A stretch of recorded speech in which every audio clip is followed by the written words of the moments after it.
Phoebe Lapine of feedmephoebe.com, and today we're going to be showing you how to make an easy corn soup.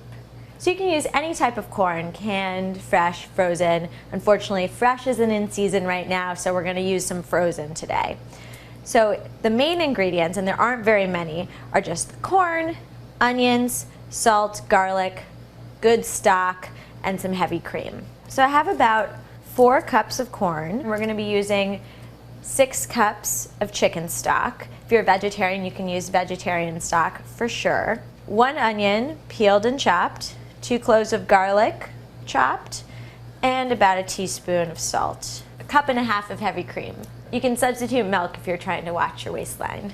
So first I'm going to saute my onion on the stove in about a tablespoon of olive oil. You can use butter if you want to add to the rich effect of this easy corn soup. And then I'm just going to toss in the garlic and get that soft as well. So I'm just going to add my onion.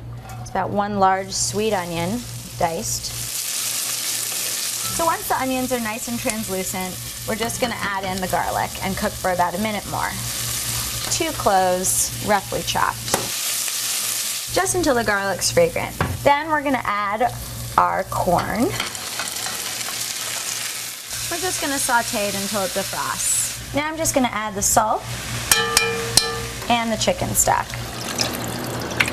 I'm going to need about 6 cups. So we're just going to bring to a simmer over high heat and cook it for about 15 minutes. So my soup has been simmering for about 20 minutes, and I am going to now puree it into a really beautiful smooth soup. So I'm going to turn the heat off while I do this. If you have a blender, you can definitely use that. I like to use my immersion blender so I don't have to dirty another piece of kitchen equipment. And just start pureeing. So now that our soup is all pureed, we're going to add our cream.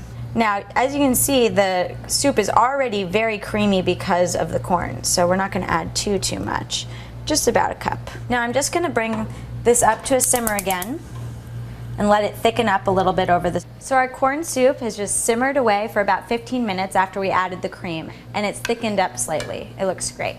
So I'm just going to taste it.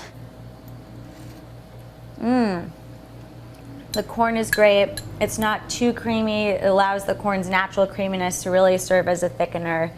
And it was super, super easy. I'm Phoebe Lapine of feedmephoebe.com, and this has been how to make easy corn soup.